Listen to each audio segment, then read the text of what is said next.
Peux-tu l'imaginer? Cette personne qui t'a abandonné, qui t'a échangé contre une autre, qui a brisé ton cœur, revient en rampant à tes pieds, suppliant ton amour. Ce n'est ni une coïncidence ni de la chance, c'est le pouvoir d'une philosophie millénaire qui a transformé des empereurs et des guerriers. Les anciens stoïciens ont découvert un secret que la psychologie moderne confirme. Lorsque tu prononces le nom de quelqu'un 3 fois et appliques cette méthode que je vais révéler, quelque chose d'extraordinaire se produit dans le subconscient de cette personne. La connexion énergétique se rétablit avec une force totale en à peine 7 jours. Tu commenceras à recevoir les premiers messages après 21 jours et son repentir deviendra insupportable.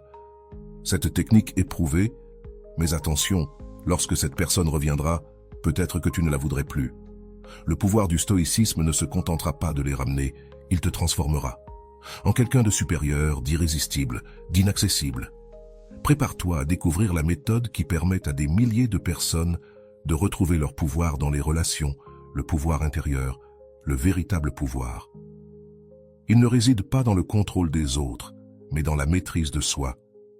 Quand quelqu'un te quitte, tu as l'impression qu'on t'a arraché une partie de ton âme, n'est-ce pas?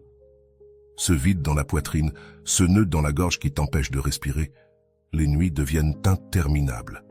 Tu révises les messages encore et encore, te demandant ce que tu as mal fait. Tu te réveilles avec l'espoir de voir une notification de cette personne sur ton téléphone. Cette douleur est réelle, mais c'est aussi ta plus grande opportunité. Le stoïcisme nous enseigne que la souffrance ne vient pas des faits, mais de la façon dont nous réagissons face à eux. Quand cette personne est partie, elle n'a pas emporté ta capacité à être heureux. Elle t'a simplement montré que tu avais mis ton bonheur entre de mauvaises mains. Maintenant, c'est le moment de récupérer ce pouvoir. Chaque fois que tu ressens l'envie de lui écrire, de la recherche sur les réseaux sociaux, de demander de ses nouvelles à des amis en commun, tu dois reconnaître que tu es en train de donner ton pouvoir. Tu dis à l'univers, « Je ne peux pas aller bien sans cette personne ». Et tant que tu envoies ce message, tu resteras pris dans la douleur. Le premier pas est d'accepter complètement la situation actuelle, non pas comme tu voudrais qu'elle soit, ni comme tu espères qu'elle sera dans le futur, mais exactement comme elle est maintenant. Cette personne n'est pas là. Elle est partie et toi, tu es toujours là, en train de respirer, d'exister, avec un cœur qui, bien qu'il soit blessé, continue de battre.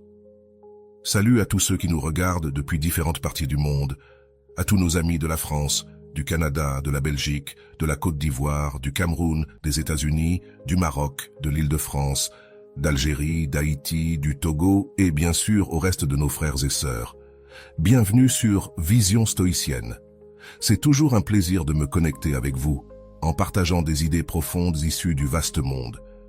N'oubliez pas de cliquer sur « J'aime », de partager cette vidéo avec vos proches, de vous abonner à notre chaîne et d'activer la cloche de notification pour rester informé de nos contenus les plus récents. Chaque geste compte pour nous aider à faire grandir cette communauté dédiée à la sagesse et à l'épanouissement. La philosophie stoïque nous invite à nous concentrer uniquement sur ce que nous pouvons contrôler. Tu ne peux pas contrôler le fait que cette personne t'ait quitté, tu ne peux pas contrôler ses sentiments, tu ne peux pas contrôler si elle reviendra ou non. Tout ce que tu peux contrôler, c'est ta réaction face à cette situation. C'est là que réside ton véritable pouvoir. Quand tu cesses de poursuivre, de supplier, de t'attendre à ce que quelque chose de magique se produise, l'énergie que tu dépensais pour cette personne revient à toi. Tu n'es plus une fleur fanée par manque d'attention, tu deviens ton propre soleil. Ce changement ne passe pas inaperçu. L'univers perçoit cette transformation. Et curieusement, c'est aussi le cas de celui ou celle qui t'a abandonné. Quand tu cesses d'avoir besoin de quelqu'un, cette personne ressent cela comme si un fil invisible qui vous reliait se relâche soudainement. Elle ne ressent plus ton tiraillement constant, ton besoin, ton désir. Et paradoxalement, cela éveille sa curiosité. Pourquoi ne me cherche-t-elle plus? Pourquoi n'a-t-elle plus besoin de moi? A-t-elle trouvé quelqu'un d'autre? Ces questions commenceront à tourner dans son esprit. Mais pas parce que tu as fait quelque chose pour les provoquer, mais parce que tu as cessé de faire ce qui alimentait son ego. Si tu es arrivé jusqu'ici, écris dans les commentaires « Je priorise mon bonheur ». Le pouvoir intérieur se manifeste dans de petites décisions quotidiennes. c'est se réveiller et décider que ce jour-là, tu ne vérifies pas ces réseaux sociaux. C'est sortir marcher et profiter de l'air sur ton visage sans que ton esprit ne parte vers les souvenirs partagés. C'est rire d'une blague sans te demander si cette personne l'aurait trouvé drôle. Au début, ces moments seront brefs et rares, mais avec le temps, ils s'élargissent.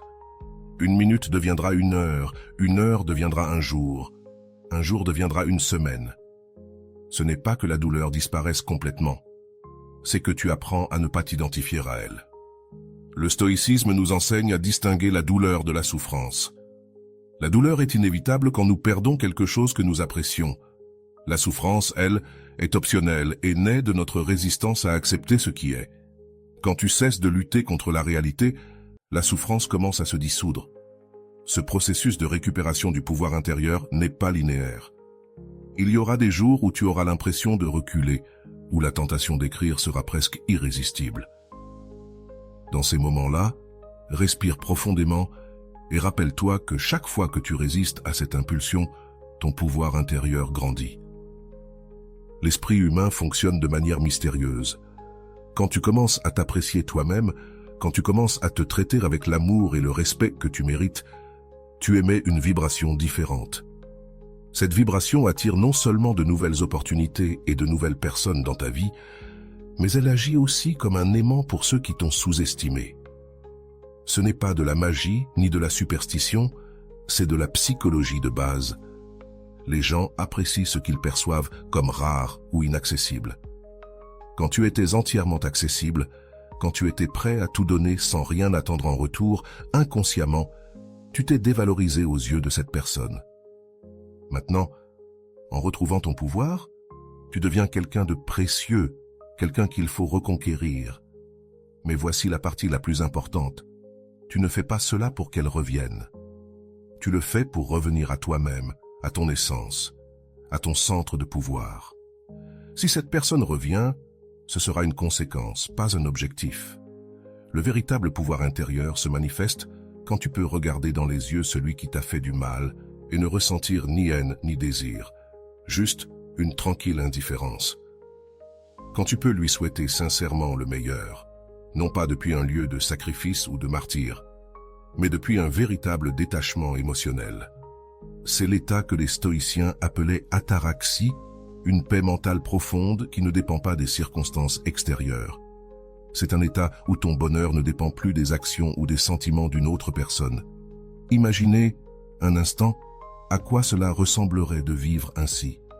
Te réveiller chaque matin en te sentant complet, sans ce poids dans la poitrine, sans ce vide qui semble impossible à remplir. Imagine pouvoir te rappeler les bons moments sans douleur, reconnaître les erreurs sans culpabilité et regarder l'avenir avec espoir et attente au lieu de peur et d'anxiété. C'est le cadeau que t'offre le pouvoir intérieur. Ce n'est pas quelque chose que tu peux obtenir du jour au lendemain, mais chaque petit pas compte. Chaque fois que tu choisis de te respecter, chaque fois que tu établis une limite saine, chaque fois que tu reconnais ta propre valeur sans avoir besoin de validation extérieure, tu te rapproches de cet état de plénitude. Et curieusement, c'est précisément dans cet état que la personne qui t'a abandonné commencera à ressentir une inexplicable attraction pour toi à nouveau. Pas parce que tu as fait quelque chose pour le provoquer, mais parce que tu as cessé de faire tout ce qui l'éloignait. Le besoin, la dépendance, le désespoir. Ton pouvoir intérieur devient un phare qui éclaire non seulement ton propre chemin, mais aussi celui de ceux qui t'entourent. Tu deviens une personne magnétique, non pas parce que tu cherches de l'attention, mais précisément parce que tu n'en as plus besoin. Et ainsi, sans l'avoir cherché, sans stratégie ni manipulation, tu expérimenteras comment cette personne, qui t'a un jour tourné le dos, commencera à regarder par-dessus son épaule, se demandant ce qu'elle est en train de perdre. Quel trésor a-t-elle laissé échapper? Souviens-toi, tu ne cherches pas la vengeance, tu ne cherches pas à faire du mal comme on t'a fait du mal. Le véritable pouvoir intérieur n'a pas besoin de se prouver en blessant les autres. Sa simple présence suffit à transformer toutes tes relations, en commençant par la relation avec toi-même. Le détachement magnétique existe. Il y a une loi universelle que peu connaissent, mais qui régit toutes les relations humaines. Plus tu poursuis, plus elle fuit. Plus tu t'éloignes, plus elle te cherche. Voici le principe du détachement magnétique, une force si puissante qu'elle peut faire revenir celui ou celle qui t'a abandonné, rampant et suppliant pour ton amour. Et cela commence par quelque chose d'aussi simple que prononcer son nom 3 fois, mais pas de la manière que tu imagines. Quand tu prononces son nom 3 fois, tu ne réalises pas un rituel magique pour l'attirer, tu fais quelque chose de bien plus puissant. Tu reconnais consciemment le pouvoir que tu as donné à cette personne et tu commences le processus pour le récupérer. La première fois que tu dis son nom, tu reconnais la douleur. La deuxième fois, tu acceptes la situation. Et la troisième fois, tu te détaches émotionnellement. Ce rituel symbolique marque le début de ta transformation. À partir de maintenant, chaque fois que tu penseras à cette personne, imagine que tu coupes les fils invisibles qui te maintiennent attaché émotionnellement. Le détachement ne signifie pas que tu t'en fiches. Cela signifie que tu as cessé de dépendre. La philosophie stoïcienne nous enseigne que nous devons aimer sans posséder, valoriser sans dépendre. Quand tu intègres vraiment cet enseignement, quelque chose d'extraordinaire commence à se produire dans ton champ énergétique. Ton aura change. Tu n'émets plus la fréquence du besoin, mais celle de l'autosuffisance. Pense-y ainsi. Quand quelqu'un te quitte, c'est généralement parce qu'il ou elle pense pouvoir le faire sans conséquence. Il ou elle perçoit ton amour comme quelque chose de garanti, toujours disponible, comme un objet qu'il ou elle peut prendre quand il ou elle en a besoin et laisser quand il ou elle n'en a plus envie. Cette dynamique est complètement déséquilibrée. Le détachement magnétique rééquilibre cette dynamique. Soudainement, tu n'es plus disponible émotionnellement. Tu ne réponds plus immédiatement à ses messages, s'il y en a. Tu ne montres plus d'intérêt à savoir ce qui se passe dans sa vie. Tu es devenu un mystère, une question sans réponse. L'esprit humain déteste les espaces vides, les interrogations sans réponse. Quand tu cesses d'être un livre ouvert, quand tu deviens un mystère, l'esprit de cette personne commencera à s'obséder à l'idée de te déchiffrer. C'est inévitable, c'est la nature humaine, et c'est là que le stoïcisme se marie parfaitement avec la psychologie moderne. Les deux reconnaissent que les humains valorisent ce qu'ils ne peuvent pas avoir facilement. Quand tu étais accessible, tu étais superflu. Maintenant que tu es inaccessible, tu es devenu inestimable. Mais attention, le détachement magnétique n'est pas une stratégie de manipulation. Tu ne fais pas semblant de t'en désintéresser pour susciter l'intérêt, tu te libères véritablement du besoin de cette personne. Et c'est précisément cette authenticité qui fait que ça fonctionne. Si tu es arrivé jusqu'ici, écris dans les commentaires « Je priorise ma vie ». Si tu fais semblant de te détacher, mais au fond, tu es toujours désespéré, cette personne le ressentira. L'énergie ne ment pas. Cela doit être un changement réel, profond, sincère. Tu dois vraiment atteindre le point où tu peux vivre heureux sans cette personne dans ta vie. Cela semble contradictoire.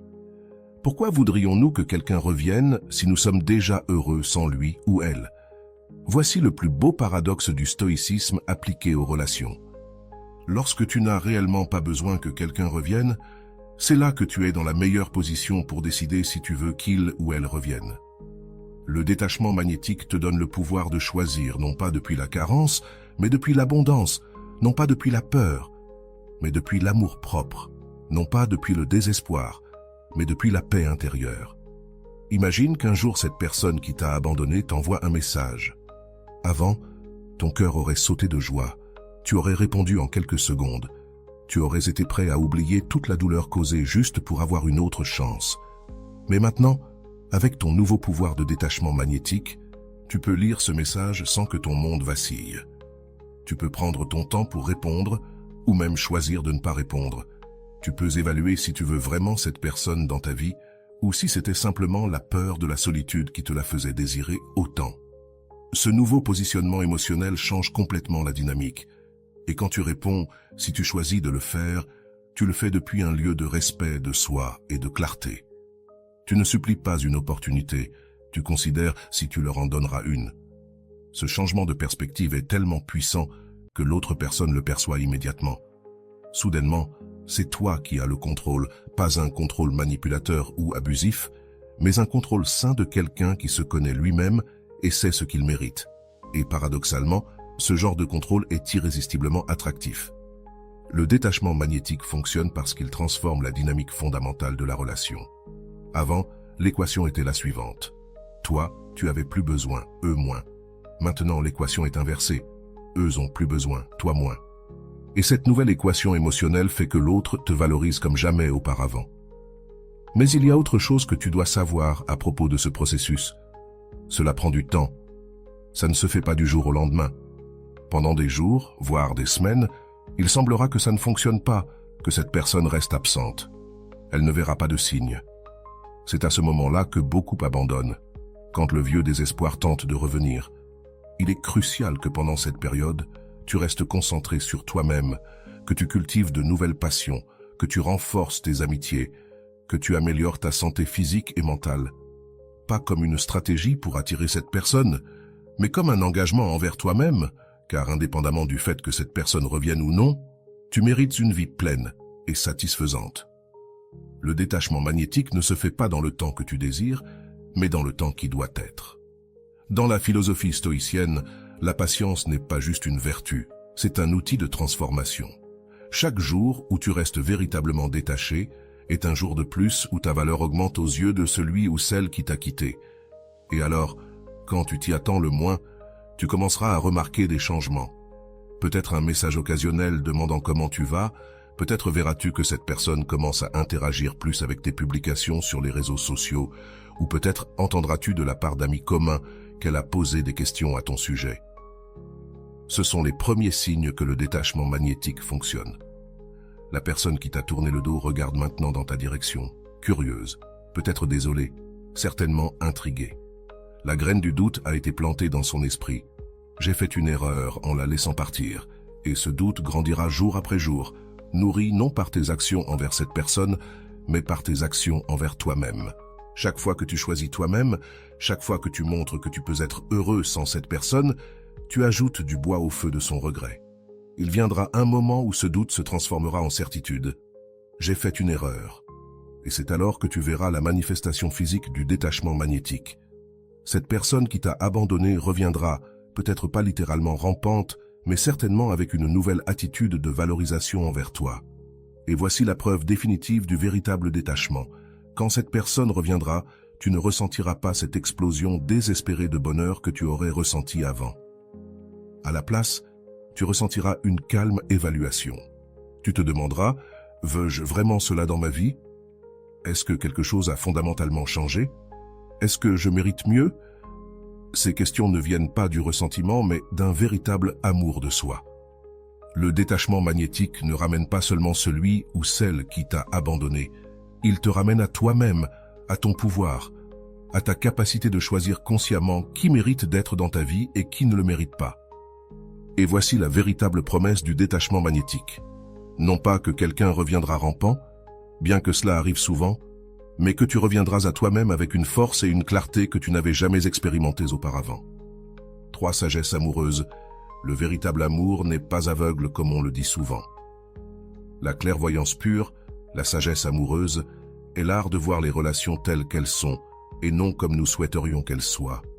Et cette vision claire est précisément ce qui fait que celui qui t'a abandonné revient en implorant ton amour, car il comprendra finalement qu'il a perdu quelqu'un qui voyait la vérité. Lorsque cette personne s'est éloignée de toi, elle l'a fait dans l'ignorance. Elle n'a pas vu ta véritable valeur. Elle n'a pas apprécié la profondeur de ce que tu offrais. Elle a agi dans l'illusion, poursuivant des mirages d'un monde meilleur ou différent. Mais le temps est le grand maître, et la réalité finit par se révéler à tous. La sagesse amoureuse commence par la reconnaissance d'une vérité fondamentale que les stoïciens ont comprise il y a des millénaires. L'amour authentique n'est pas la possession, mais la liberté. Lorsque tu aimes vraiment quelqu'un, tu respectes sa liberté, même la liberté de partir. Cela semble contradictoire, mais cette acceptation est ce qui sème les graines de son retour. Prononce son nom 3 fois, et il reviendra. Ce n'est pas un sortilège magique, mais une pratique de reconnaissance. En prononçant son nom consciemment, tu reconnais que cette personne existe indépendamment de ta relation avec elle. Elle n'est pas une extension de toi. Elle n'est pas ta possession. Elle n'est pas ta source de bonheur. C'est un être séparé, avec son propre chemin. Cette compréhension profonde change toute ton énergie. Tu cesses d'émettre des ondes de besoin et tu commences à rayonner de compréhension. Et c'est cette compréhension qui est magnifiquement attractive, ce qui fait que celui qui t'a laissé reconsidère sa décision et commence à revenir vers toi. Mais la sagesse amoureuse va au-delà. Elle te permet de voir clairement pourquoi cette personne est partie. Peut-être qu'elle fuyait ses propres peurs. Peut-être cherchait-elle chez d'autres ce qu'elle n'a pas trouvé en elle-même, ou peut-être sentait-elle qu'elle ne méritait pas l'amour que tu lui offrais. Les stoïciens nous enseignent que les gens ne fuient pas de nous, ils fuient d'eux-mêmes. Lorsque tu comprends cela, quelque chose de magique se produit. La colère se dissipe, le ressentiment s'évapore. Tu ne vois plus cette personne comme quelqu'un qui t'a trahi, mais comme quelqu'un de confus, quelqu'un qui a pris une décision depuis sa propre douleur ou limitation. Cette perspective ne justifie pas le mal que cette personne t'a causé, mais elle te libère du poids émotionnel de ce mal. Et curieusement, lorsque tu cesses de voir cette personne comme l'ennemi, lorsque tu comprends ses motivations les plus profondes, tu établis un pont énergétique qui facilite son retour.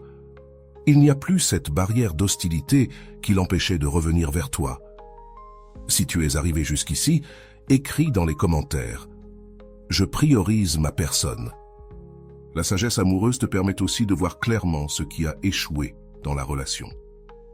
Pas pour te culpabiliser, pas pour te flageller, mais pour comprendre. Peut-être as-tu trop donné et t'es-tu oublié toi-même. Peut-être as-tu permis des comportements qui ont érodé ta dignité, ou peut-être que tu aimais plus l'idée de cette personne que ce qu'elle était réellement. Cette auto-perception honnête et transformante.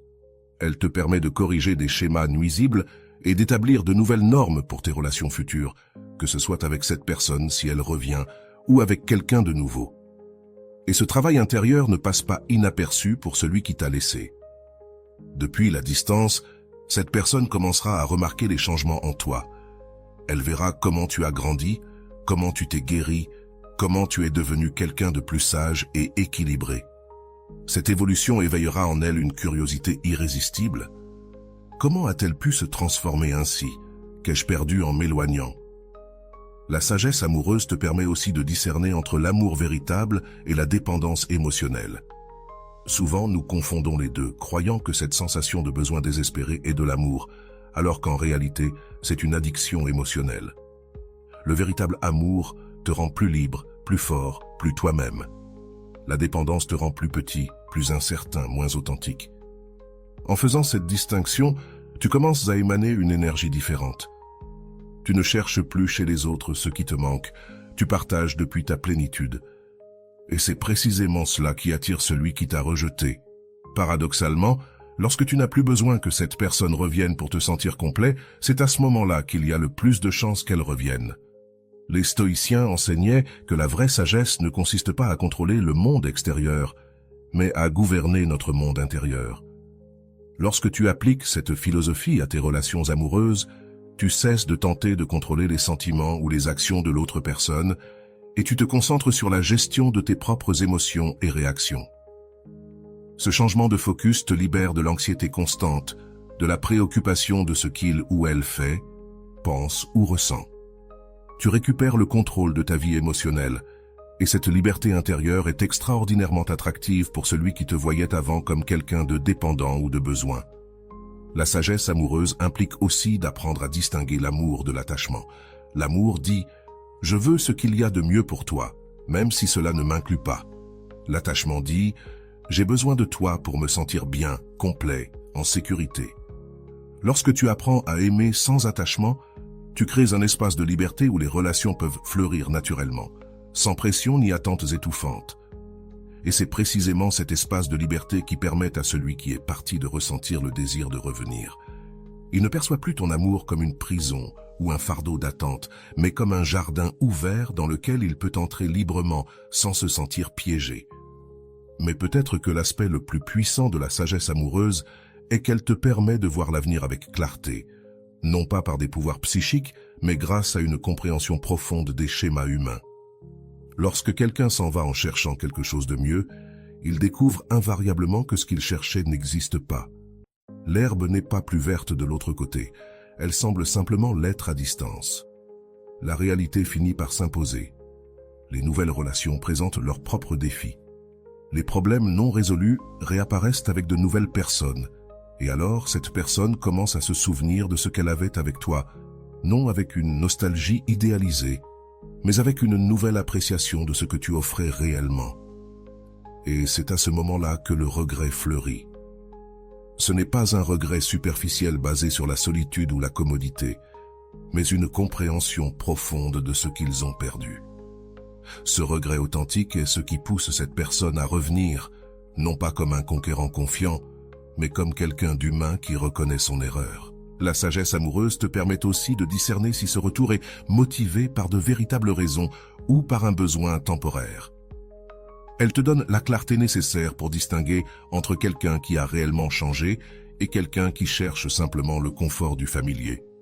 Et ce discernement est crucial pour décider si tu leur ouvres à nouveau la porte de ta vie. Mais peut-être que ce qui est le plus beau dans la sagesse amoureuse, c'est que, indépendamment de si cette personne revient ou non, tu auras gagné quelque chose d'inestimable. La capacité d'aimer de manière plus mûre, plus consciente, plus pleine. Tu n'aimeras plus par manque ou par peur, mais par abondance et liberté. Et ce nouvel amour, qu'il soit avec celui qui t'a laissé ou avec quelqu'un de nouveau, sera infiniment plus satisfaisant que tout ce que tu as pu expérimenter auparavant, car il sera fondé non pas sur le besoin désespéré de te compléter dans le désir conscient de partager ta plénitude. La sagesse amoureuse consiste, en fin de compte, à comprendre que le véritable but des relations n'est pas de nous rendre heureux, mais de nous rendre conscients. Chaque rencontre, chaque rupture, chaque réconciliation est une occasion de nous connaître plus profondément, de guérir de vieilles blessures, d'évoluer en tant qu'êtres humains. Et quand tu incarnes cette compréhension, tu deviens un aimant irrésistible, non seulement pour celui ou celle qui t'a quitté, mais pour toute personne qui apprécie la profondeur, l'authenticité et la véritable connexion. Tu deviens un phare de sagesse amoureuse dans un monde de relations superficielles, basé sur la convenance et la peur de la solitude. Alors, prononce son nom 3 fois, non pas comme une supplication pour qu'il ou elle revienne, mais comme un acte de libération et de compréhension. Libère-toi de l'attachement, comprends les leçons et prépare-toi à recevoir ce que l'univers a réservé pour toi, que ce soit le retour de cette personne ou une nouvelle opportunité d'aimer depuis la sagesse. Le contrôle émotionnel est la couronne du stoïcisme et la clé secrète pour que cette personne revienne se traînant à tes pieds. Il ne s'agit pas de réprimer tes émotions, mais de les gérer avec une telle maîtrise que tu deviens un être imperturbable face aux tempêtes émotionnelles qui auparavant te renversaient. Quand cette personne t'a quitté, probablement ton monde émotionnel a explosé en 1000 morceaux. La tristesse, la colère, la peur, le désespoir.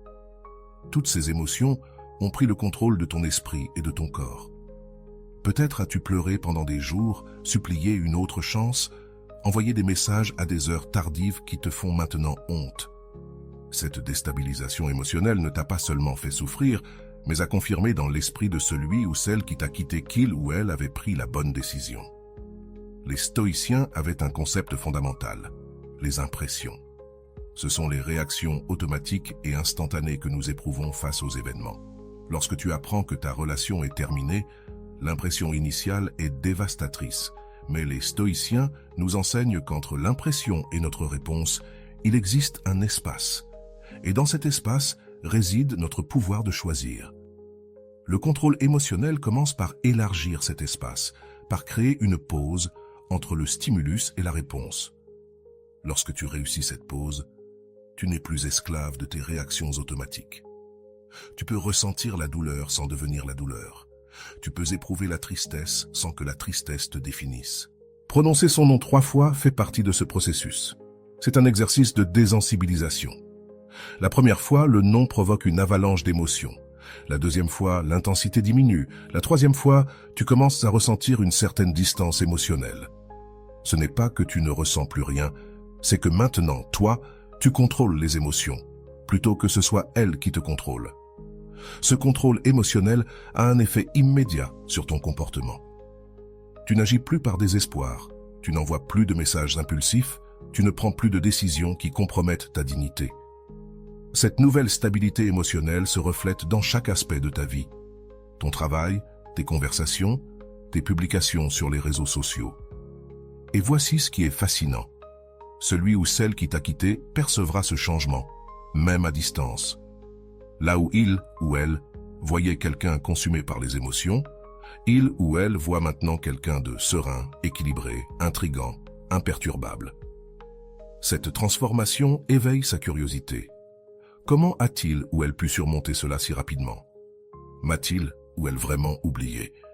Peut-être ne m'a-t-il ou elle jamais aimé autant que je le croyais? Le contrôle émotionnel te permet aussi de voir la situation avec clarté. Lorsque les émotions intenses n'obscurcissent plus ton jugement, tu peux analyser objectivement ce qui s'est passé dans la relation. Tu peux identifier des schémas, repérer des signaux d'alerte que tu avais négligés, comprendre les dynamiques qui ont mené à la rupture. Cette clarté mentale ne t'aide pas seulement à guérir, mais te prépare aussi à une réconciliation potentielle, depuis un lieu de sagesse, non de désespoir. Mais l'aspect le plus puissant du contrôle émotionnel est peut-être son effet magnétique.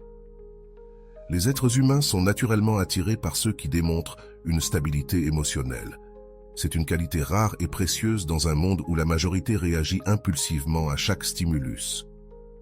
Lorsque tu incarnes cette stabilité, tu deviens un refuge, une ancre au milieu de la tempête. Et cela devient irrésistiblement attractif, particulièrement pour celui ou celle qui t'a quitté et qui maintenant expérimente les conséquences émotionnelles de sa décision. Car, bien que cela puisse paraître surprenant, celui ou celle qui abandonne souffre souvent autant, voire plus, que celui ou celle qui est abandonné. Il ou elle lutte avec la culpabilité, le doute, la peur d'avoir commis une erreur irréparable. Il ou elle cherche à justifier sa décision, à se convaincre qu'il ou elle a bien fait. Mais quand il ou elle te voit, calme, équilibré, avançant avec dignité, la certitude qu'il ou elle avait raison commence à se fissurer. Le contrôle émotionnel implique également de gérer tes attentes. Tant que tu es obsédé par l'idée que cette personne revienne, tu restes son esclave émotionnel. La véritable liberté arrive quand tu acceptes profondément que tu pourrais ne jamais la revoir et que même dans ce cas, tu sais que tu seras bien. Cette acceptation sincère, paradoxalement, augmente les chances d'une rencontre. Pratiquer le contrôle émotionnel au quotidien implique de petites décisions. Lorsque tu ressens l'envie de vérifier ces réseaux sociaux, tu choisis de ne pas le faire. Lorsque la tristesse t'envahit en entendant ta chanson, tu laisses l'émotion s'écouler sans résistance, mais tu ne t'y accroches pas. Lorsque des amis communs mentionnent son nom, tu gardes une expression neutre, ni anxieuse, ni indifférente. Ces petites victoires s'accumulent. À chaque fois que tu choisis une réponse équilibrée plutôt qu'une réaction impulsive, tu renforces ton contrôle émotionnel. C'est comme exercer un muscle. Au début, c'est difficile. Cela demande un effort conscient, mais avec la pratique, cela devient naturel, automatique. Pendant que tu te fortifies émotionnellement, quelque chose d'intéressant se passe avec celui ou celle qui t'a quitté. L'absence de drame, de poursuite, de supplication désespérée crée un vide dans son expérience. Ce vide génère de l'inquiétude. L'esprit humain déteste les espaces vides, il cherche à les remplir immédiatement. Et ainsi, presque sans s'en rendre compte, cette personne commence à penser à toi de plus en plus. Ce ne sont pas des pensées de pitié ou de culpabilité comme avant, mais de véritable curiosité et d'intrigue. Que fait-il ou elle? Avec qui est-il ou elle? Pourquoi ne me cherche-t-elle pas? Ces pensées commencent à occuper de plus en plus de place dans son esprit. Ce qui avant était une certitude, que c'était fini, devient une question inconfortable. Ai-je vraiment fait ce qu'il fallait? Et c'est là que le contrôle émotionnel montre toute sa puissance. Lorsque cette personne reviendra vers toi, ce ne sera pas en retrouvant la même personne émotionnellement dépendante qu'elle a laissée, mais quelqu'un transformé, quelqu'un avec de l'autodiscipline, quelqu'un qui irradie une force calme et magnétique. La réunion, si elle a lieu, ne se fera pas selon tes anciens termes. Anxiété, dépendance, peur, mais selon tes nouveaux termes, clarté, équilibre, respect de soi. Tu ne seras plus celui ou celle qui quémande de l'amour, mais celui ou celle qui décide consciemment s'il ou elle veut partager son amour à nouveau. Ce changement de dynamique est ce qui fait que celui ou celle qui t'a abandonné reviendra se traînant. Non pas parce que tu l'as manipulé ou parce que tu as joué à un jeu psychologique, mais parce que tu as évolué authentiquement. Tu es devenu quelqu'un qui ne mendie plus l'amour. mais qui le donne depuis sa propre abondance, et uniquement à celui ou celle qui le valorise correctement. Le contrôle émotionnel te permet aussi d'identifier de faux signes de repentance. Lorsque celui ou celle qui t'a quitté essaie de revenir, tu pourras discerner s'il ou elle agit par amour sincère ou par des motifs égoïstes. Solitude, convenance, ego blessé. Sans contrôle émotionnel, tu pourrais sauter sur n'importe quelle miette d'attention qu'il ou elle t'offre. Tu peux évaluer objectivement si cette personne mérite une seconde chance dans ta vie.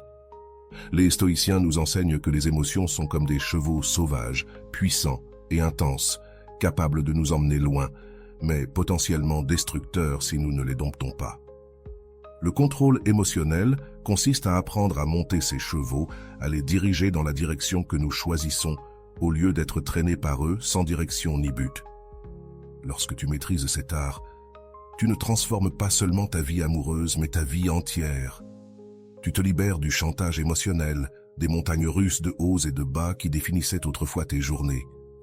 Tu trouves une paix intérieure qui ne dépend pas des circonstances extérieures, une stabilité qui émane de ton centre et se diffuse dans tous les aspects de ta vie. Et cette paix, cette stabilité, cette maîtrise de toi-même est ce qui fait que celui ou celle qui t'a quitté remet profondément en question sa décision. Là où il ou elle voyait de la faiblesse, il ou elle voit de la force. Là où il ou elle voyait de la dépendance, il ou elle voit de l'autonomie. Là où il ou elle voyait un besoin, il ou elle voit un choix conscient. Cette remise en question les amènera inévitablement à ta porte, non comme quelqu'un qui te rend un service en revenant, mais comme quelqu'un qui reconnaît humblement avoir laissé partir quelque chose de précieux. Et lorsque cette personne frappera à ta porte, ton contrôle émotionnel te permettra de prendre la décision la plus importante. Si tu ouvres ou non. Plus depuis la carence, mais depuis la plénitude. Souviens-toi, l'objectif final du contrôle émotionnel n'est pas de manipuler les autres pour qu'ils reviennent vers toi, mais de te libérer de la tyrannie de tes propres réactions incontrôlées. Si cette personne revient, ce sera un magnifique effet secondaire de ta transformation. Si elle ne revient pas, tu seras parfaitement équipé pour créer une vie pleine sans elle. Le véritable miracle du contrôle émotionnel n'est pas de faire revenir quelqu'un se traînant, mais de découvrir que, quoi que tu fasses, tu n'as plus besoin que quelqu'un se traîne vers toi pour te sentir complet. Et voilà, j'espère que vous avez trouvé beaucoup de valeur dans cette vidéo. Merci d'être resté jusqu'à la fin de cette vidéo, j'adore quand vous faites ça. Si vous voulez une autre vidéo sur ce sujet, écrivez en commentaire « J'en veux encore plus ». J'espère vous revoir dans une autre vidéo.